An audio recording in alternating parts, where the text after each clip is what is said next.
السلام عليكم ورحمة الله تعالى وبركاته. كي دايرين؟ لاباس عليكم؟ نتمنى ان شاء الله تكونوا بخير وعلى خير وفي احسن الاحوال. شاركت معكم اليوم لي طرونش باتيسري كيجيو لذاذين بزاف وبجوج ديال النكهات. خليكم معايا في المقادير وكنبداو بسم الله. كنبدا هنايا بالجينواز ديال الكاكاو. عندي هنا 4 ديال البيضات، فصلت الابيض على صفر.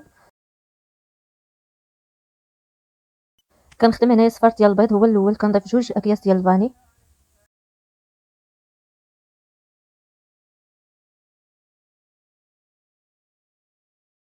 عندي هنايا نص كاس ديال سنيده. كندير النص مع الصفر ديال البيض والنص ديالو يعني ربع مع صفر ديال البيض، والربع اللي كيبقى كنضيفو مع البيض ديال البيض. كنخلط هنايا مزيان حتى كيذوب داك السنيده مع الصفر ديال البيض.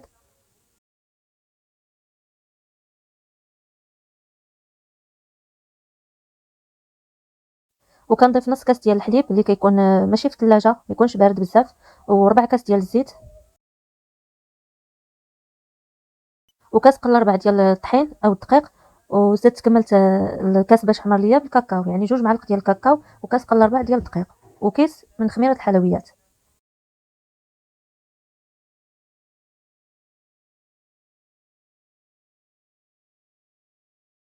صافي خلطت مزيان هنايا الخليط مع بعضياتو. صافي كنرجع على هذا الشكل هذا، كنخليوه على جنب وندوزو نخدمو البيض ديال البيض ديالنا. كنضيف داك ربع كاس ديال السنيده اللي بقى لي بشويه بشويه كنضيفو.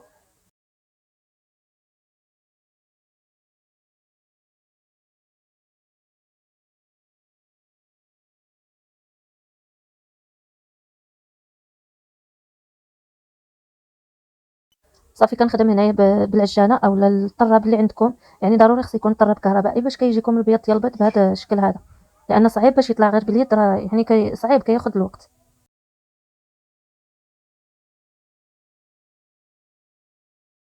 كناخذ هنايا شويه ديال بيض البيض، كنخلطو هنا مع الخليط اللي صوبت في الاول، وعاد كنضيف كامل الخليط مع البيض البيض.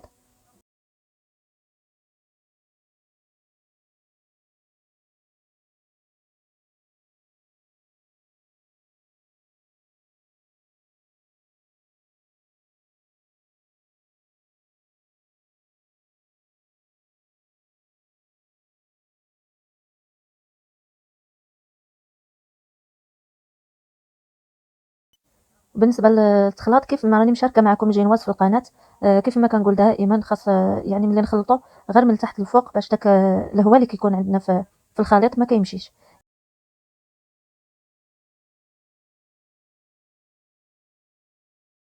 هنا في هذه المرحله كيكون الفران شعلناه على درجه الحراره 160. وإلا عندكم الفرفره حتى هي كتطلقوها. بالنسبه للفران العادي ديال الغاز راه كنطيبو من التحت، كيكون يعني العافيه قليله.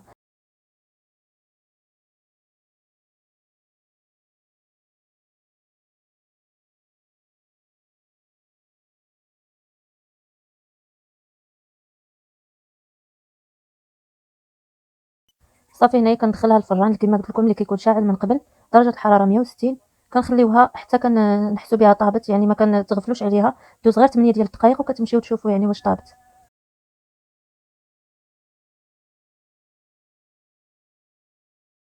صافي هنا ملي كطيب مباشره هي سخونه كنحيدها من الطبسيل او لاطا ديال الفران.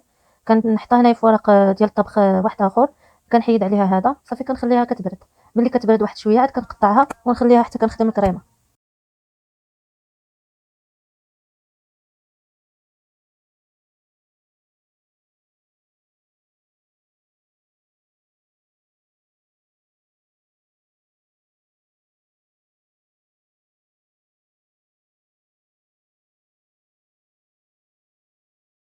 صافي هنا من بعد ما بردات الجينواز كنجي كنقطعها. بالنسبه للتقطاع انا راه عيري ميزاني وجات تبارك الله هي هذيك. بالنسبه الى خفتو ما تجيكمش يعني في تقاده وحده، تعبروا بشي حاجه باش يجيوكم يعني نفس العبر فيهم.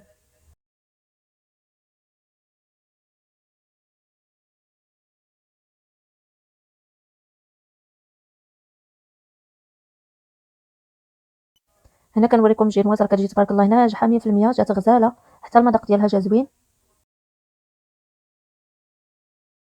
صافي كنخليها هنايا تبرد على جنب. كندوز نصاوب الجينواز الثانيه حتى هي نفس الطريقه. كنفصل الابيض على صفر. كنضيف 2 اكياس ديال الفاني 4 كاس ديال سنيده. هنا كنخدم البياض ديال البيض، كنبدا نضيف سنيده بشويه بشويه، يعني تقريبا بحال الاولى.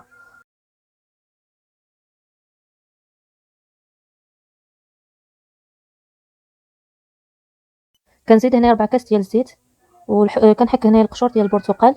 الا ما عندكمش ضيفوا الحامض اللي عندكم متوفر، كيعطي واحد المذاق زوين للجينواز. كنضيف هنايا نص كاس ديال البرتقال.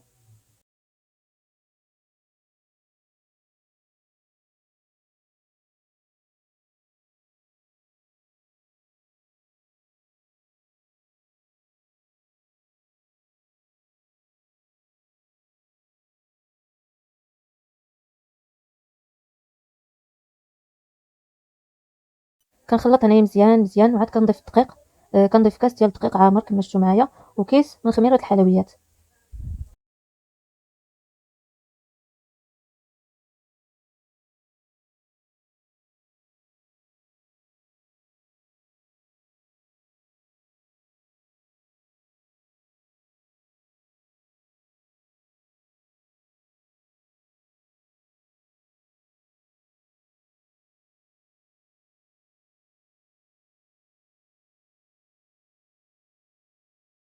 بنفس الطريقه حتى هي خلطت داك الدقيق مع الخليط مزيان، وضفت شويه من البيض ديال البيض. كنخلط مزيان، عاد كنضيف الخليط كامل على بيض البيض. بنفس الطريقه كنخلط من تحت للفوق حتى كتكون الجينواز ديالنا واجده.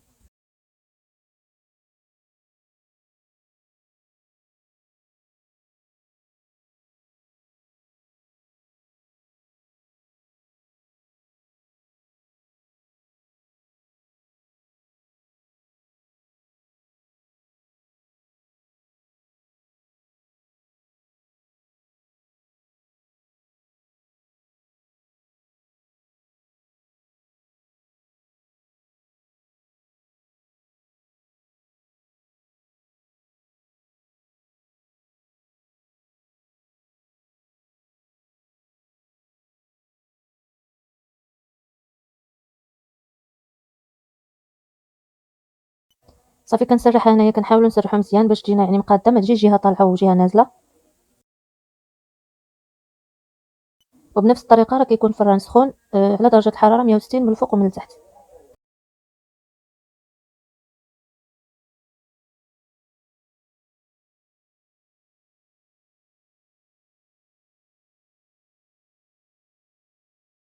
صافي هنايا الجينواز ديالنا وجدات. كنحيدها هنايا مباشره كما شفتوا معايا حتى في الاولى، يعني ما كنخليوهاش باش ما كتعرقش.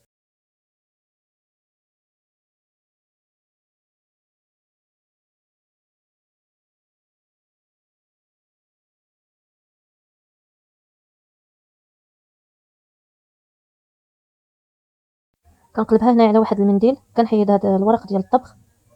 جات حتى هي تبارك الله غزاله، جا فيها واحد المذاق ديال البرتقال كيحمق، وتبارك الله التفشفيشه كاينه كما كنقولوا، يعني جايه تبارك الله غزاله.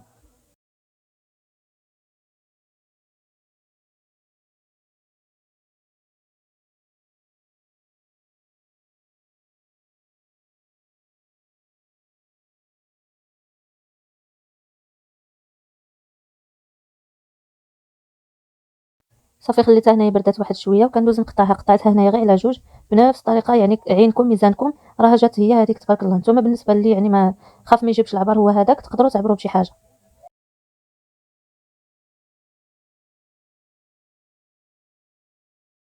عندي هنايا الشكلاط ذوبته في حمام مائي. ملي داب كنضيف عليه شويه ديال الحليب، تقريبا 4 كاس ديال الحليب.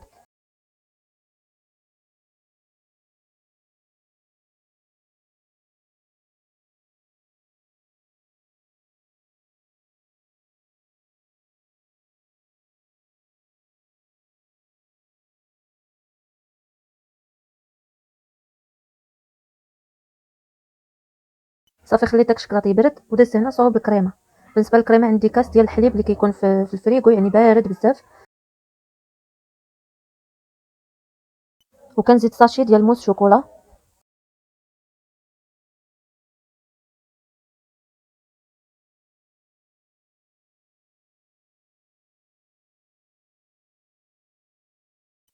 كنزيد هنايا داك الشكلاط من بعد ما برد، وكنخلط عاد مزيان كما غتشوفوا معايا، ونحطها في الثلاجه.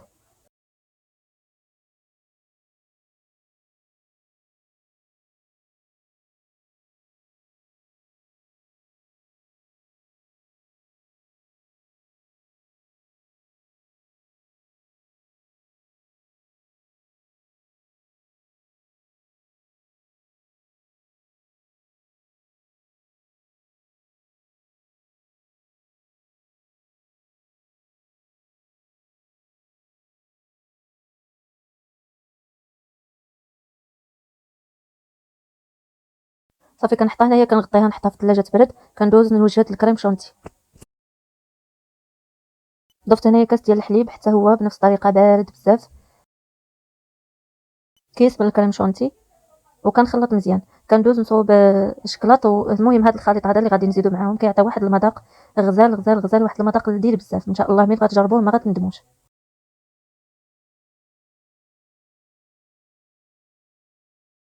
بالنسبه للخليط اللي دوبت في حمام مائي، 6 ديال الشكلاطات بويض، يعني النوعيه اللي كتفضلوا، 3 ديال الفرماجات، دوبتهم في حمام مائي حتى دابوا، يعني كتعفسوهم هكذا بواحد الفرشيطه اولا معلقه، ولا طحنوهم في الخلاط، يعني اللي كتفضلوا نتوما. صافي كنخليهم كيبردوا، كنزيدهم على الكريم شونتي، كنزيد نطحن واحد الطحنه، يعني كيتخلطوا مع بعضياتهم، كتجي واحد الكريمه اللي لذيذه بزاف، وكيجي المذاق ديالها مختلف.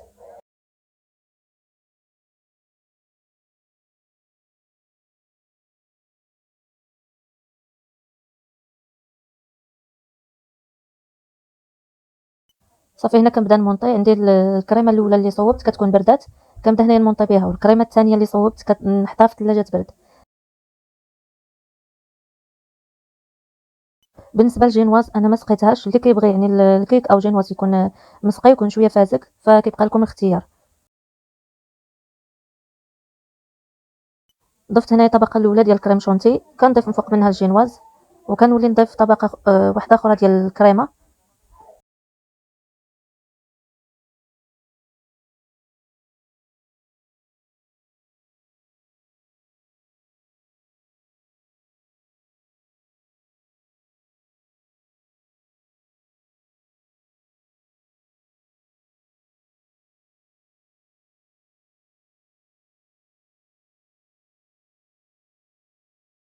صافي كنضيف هنايا الطبقه الثالثه ديال الجينواز، وواحد الطبقه ديال الكريمه اللي كتكون غير رقيقه.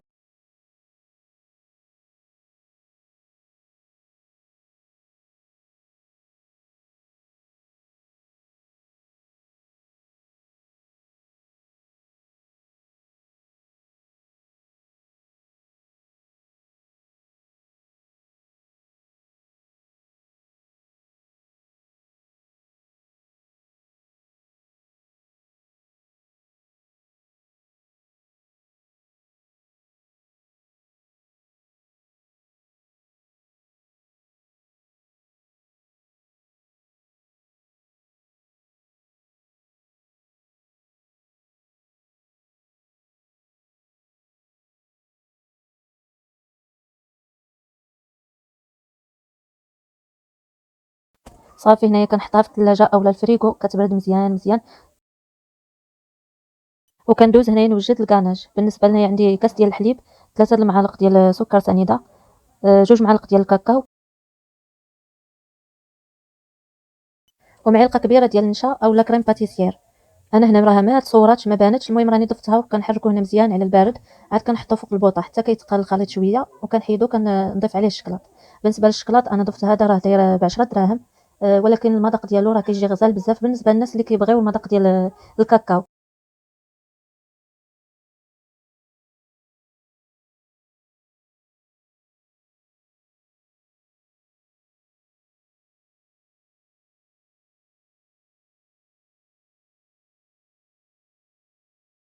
وكنضيف نص معلقه ديال الزبده في الاخير حتى كنحيدو فوق البوطه. كنحرك هنا مزيان، كنخليه حتى كيدفى واحد شويه، وكنضيفو على الحلوه ديالنا حتى كيدفى، ما نضيفوش وهو سخون.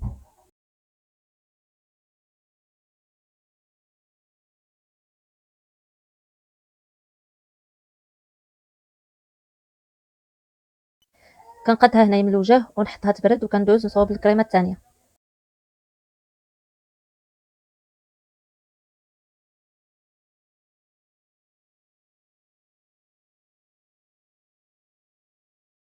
بالنسبه للكريمه الثانيه عندي كاس ديال البرتقال، معلقه ونص ديال كريم باتيسير.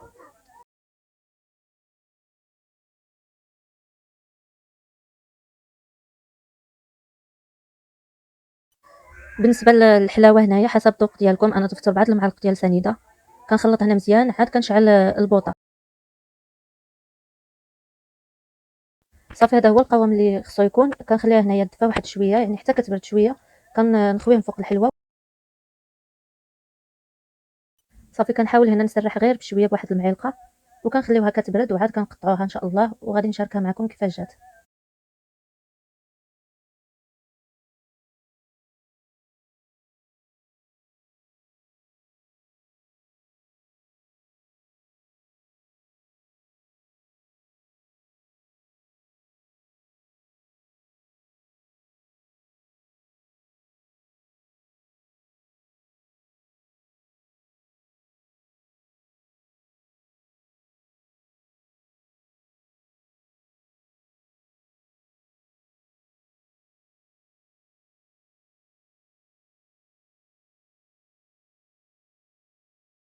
من بعد ما بردات هنايا كنقطعوا داك الجوانب، قطعتهم باش تجينا مقاده.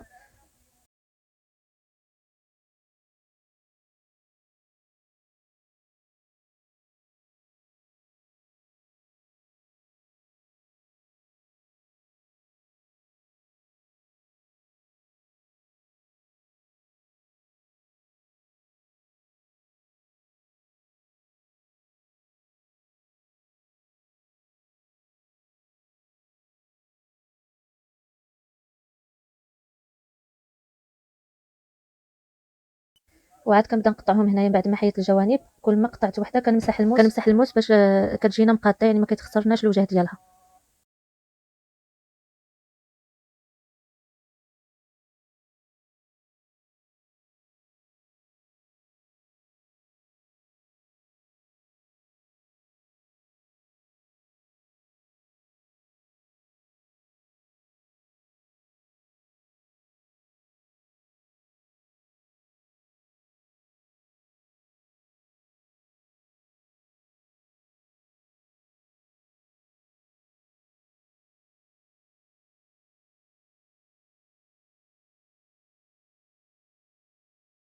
كناخذ الثانيه حتى هي نفس الطريقه، كنحيد لها الجوانب وكنبدا نقطعها كما غادي تشوفوا معايا. بالنسبه للطرونش قداش ما بغيتوهم نتوما، اللي بغاهم كبارين اللي بغاهم صغارين، فانا قطعتهم تقريبا متوسطين، يعني ما كبارش بزاف وما صغارينش بزاف.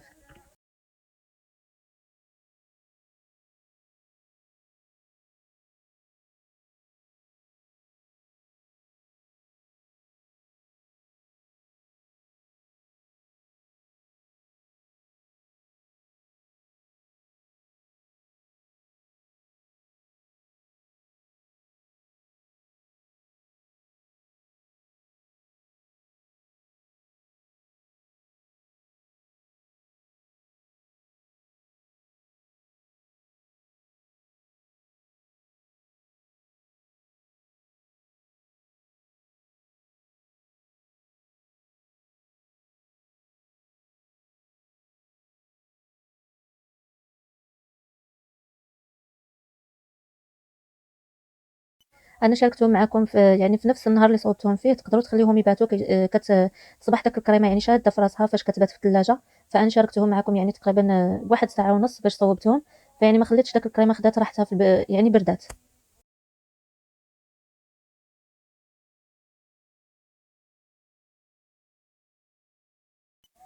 هنايا في التزيين زينت بواحد شويه ديال الكريمه من الفوق، ودرت هنا شويه ديال اللوز. وبالنسبه للتزيين كيبقى حسب الذوق ديالكم، اهم حاجه كما كنقولوا دائما اهم حاجه المذاق، والحاجه مصوبها في الدار وعارفه شنو فيها. ونتمنى ان شاء الله ينالوا اعجابكم.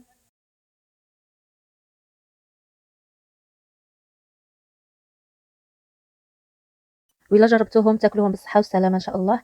خليتكم في أمان الله وحفظه، مع السلامة. وإلا عجبكم لا فيديو ما تنساونيش من التشجيعات ديالكم ولايكات ديالكم. مع السلامة.